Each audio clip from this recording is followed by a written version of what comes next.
నమస్కారం అండి. నేను మీ సామాన్యుడు పాండురంగారావు అండి.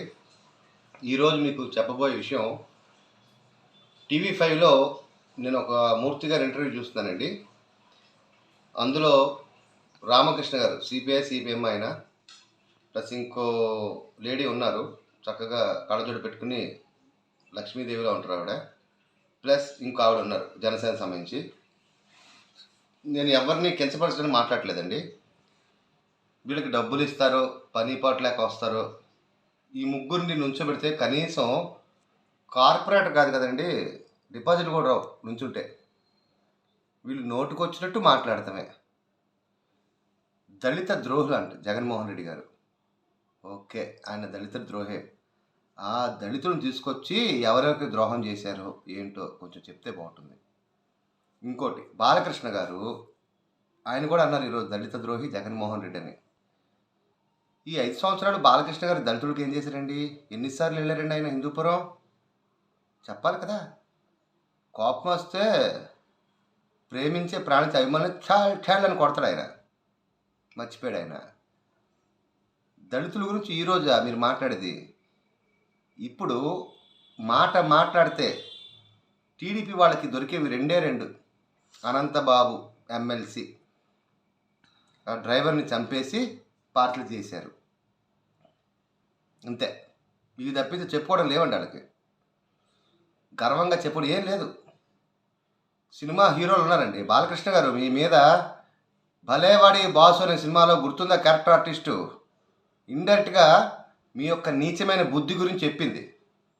ప్లస్ అమ్మాయి కనిపిస్తే కడుపు చేయాలని చెప్పి మీరు బహిరంగ సభలో మాట్లాడారు. మన ప్రధానమంత్రి గారి గురించి చాలా నీచంగా మాట్లాడారు, మర్చిపోకండి మీరు. ఈరోజు వెళ్ళి మీరు వాళ్ళ చెంకలు నాకేసి పని పాటలే మాట్లాడకూడదు. భలేవాడి బాసులో అంజలా జావేరి పక్కన ఒక క్యారెక్టర్ ఆర్టిస్ట్ మీ గురించి ఎంత నీచంగా చెప్పిందండి ఇండైరెక్ట్గా. ఎందుకంటే మీరు గొప్ప వ్యక్తులు, ఇంటి పేరు వాడుకుని బతికేవాడు. మీకంటూ ఏం లేదు. ఏం చేశారండి అప్పుడు?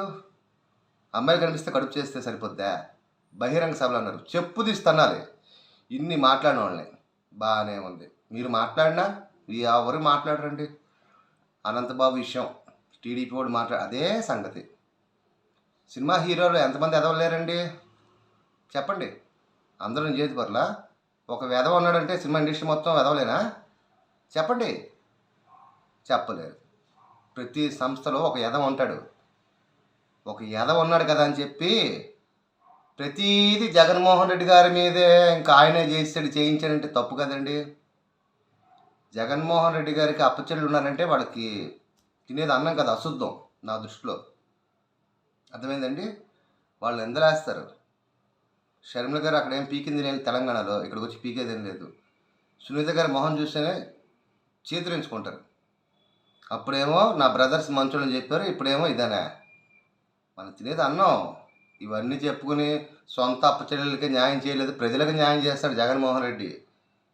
రేపు పొద్దున మీకు దమ్ముంటే సింగపూర్ అయిపోతుంది, లేకపోతే సారీ ఏమన్నారు మీరు, శ్రీలంక అయిపోతుంది అన్నారు. మరి ఇప్పుడు మీరు అంతకు మించి ఇస్తున్నారు కదండి. సంపద ఎలా సృష్టితో చెప్పట్లేదు ఎవరు. ఉచ్చము నీచము ఉండాలండి.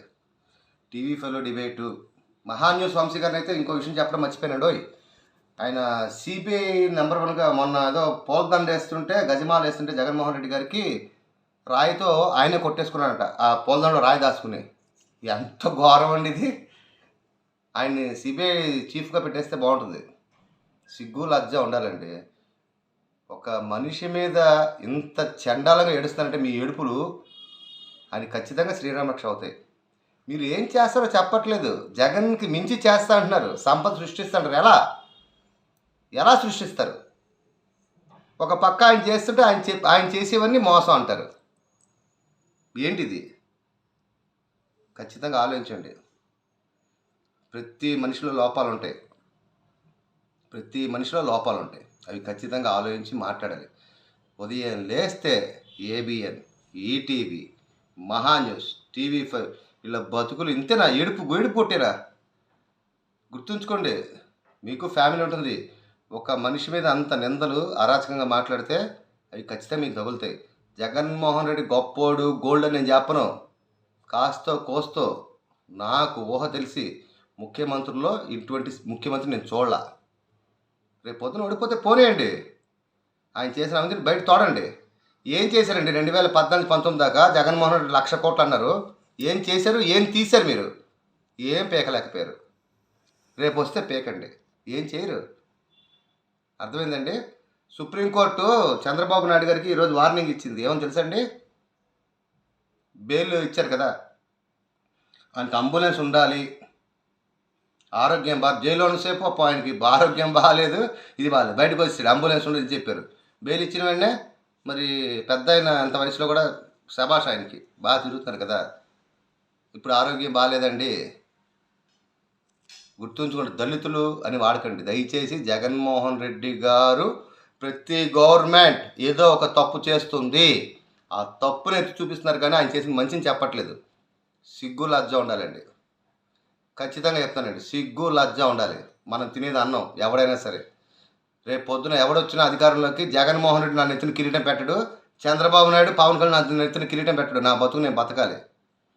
కానీ ఇది ఉంటుంది కదండి ఆత్మసాక్షి, దాన్ని నమ్మండి. నోటికి వచ్చినట్టు మాట్లాడకండి. మీ బతుకులు చెడ. నేను ఇది మాట్లాడేది ఎవరి గురించి తెలుసండి? ఎవరి గురించి తెలుసండి? మీకు అర్థమై ఉంటుంది. నమస్కారం అండి. ఇట్లు మీ సామాన్యుడు పాండురంగారావు.